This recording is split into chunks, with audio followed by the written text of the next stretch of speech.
हनुमान जी ने कैसे तोड़ा गरुण देव का अहंकार। मित्रों, जब भी संसार के सबसे शक्तिशाली योद्धा एवं वीर पुरुष की बात होती है तो हनुमान जी का नाम सबसे पहले आता है सभी की जुबान पर। जी हाँ, प्रभु श्री राम को अपने प्राणों से भी प्यारे हैं बजरंगबली।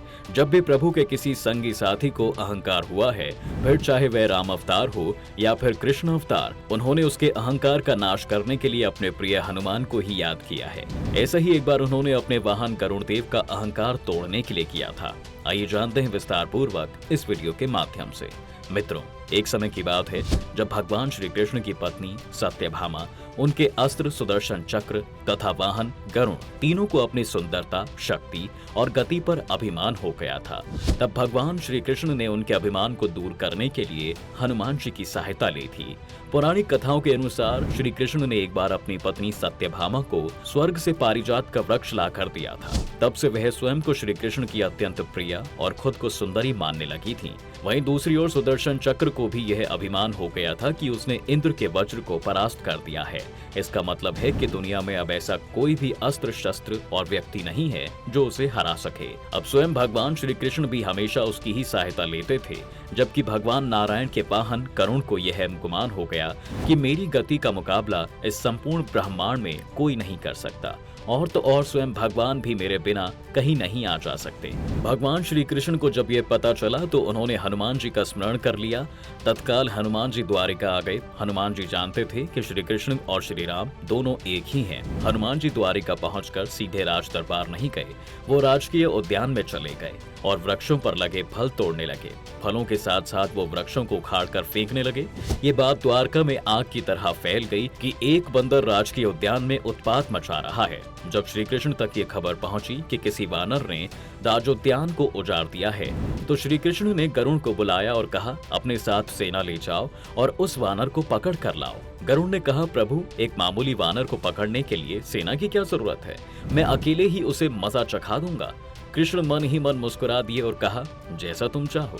भगवान की आज्ञा लेकर गरुण उद्यान में गए और हनुमान जी को ललकारा कि बाग क्यों उजाड़ रहे हो? चलो, तुम्हें कृष्ण बुला रहे हैं। तब हनुमान जी ने कहा, मैं किसी कृष्ण को नहीं जानता, मैं तो श्री राम का सेवक हूँ।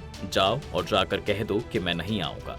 इस पर गरुण को क्रोध आ गया और वे हनुमान जी से युद्ध करने लगे। हनुमान जी ने अपनी पूंछ बढ़ाई और गरुण को दबोच लिया। फिर पूंछ को एक झटका दिया और गरुण को दूर समुद्र में फेंक दिया।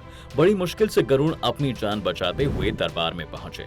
गरुड़ ने भगवान कृष्ण को बताया कि वह कोई साधारण वानर नहीं है, मैं उसे पकड़कर नहीं ला सकता। गरुड़ की बातें सुनकर भगवान मुस्कुरा दिए।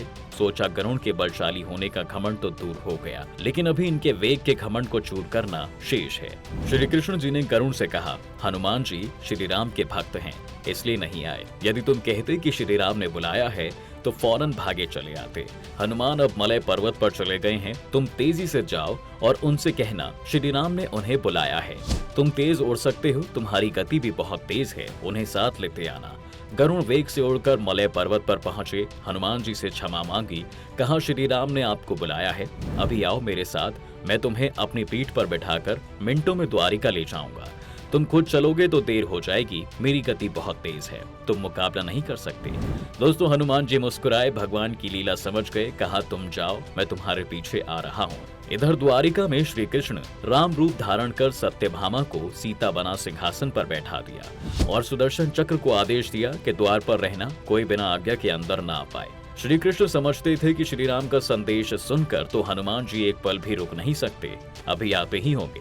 गरुड़ को तो हनुमान जी ने विदा कर दिया और स्वयं उनसे भी तीव्र गति से उड़कर गरुड़ से पहले ही द्वारका पहुंच गए। महल के द्वार पर सुदर्शन ने उन्हें रोक लिया और कहा, बिना आज्ञा अंदर जाने की मना है। जब श्री राम बुला रहे हो तो हनुमान जी विलंब सहन नहीं कर सकते। उन्होंने सुदर्शन चक्र को पकड़ा और मुंह में दबा लिया। इसके बाद वो दरबार में आ गए, जहाँ सिंहासन पर श्री राम और सीता जी बैठे थे। हनुमान सब कुछ समझ चुके थे।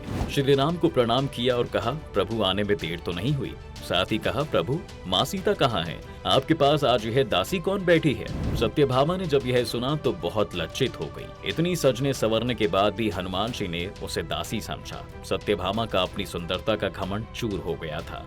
तभी गरुड़ तेजी गति से उड़ने के कारण हांफते हांफते दरबार में पहुंचा। गरुड़ की सांस फूल रही थी। हनुमान जी को दरबार में पहले पहुंचा देखकर वह चकित हो गए और हनुमान जी के चरणों में गिर पड़े। इस तरह गरुड़ के बल का और तेज गति से उड़ने का घमंड भी चूर हो गया। तब भगवान कृष्ण ने पूछा कि हनुमान तुम अंदर कैसे आए? क्या द्वार पर किसी ने तुम्हें रोका नहीं?